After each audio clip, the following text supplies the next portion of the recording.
Welcome to the Banker Lamp. Please enjoy the video. You start by selecting your chart and opening the chart editor. This is where all visual controls live. Once done, make sure you're on the Customize tab. That's where legend styling appears.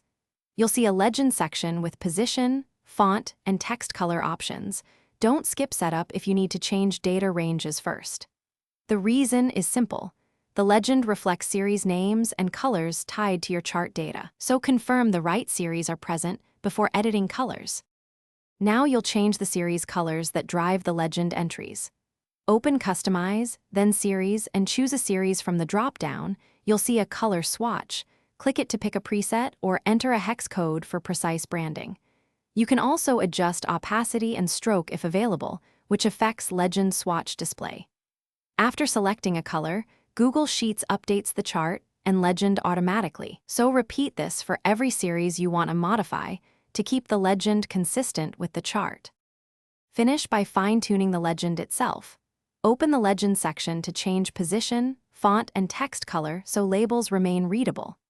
If the legend swatch color doesn't match your chosen series color, check the series color under Series and confirm the chart type supports individual series styling. Some stacked or combo charts behave differently. If changes still fail, try refreshing the sheet, clearing your browser cache, or recreating the chart. This often fixes sync glitches. Thanks for watching. If this was helpful, leave a like and consider subscribing. See you next time.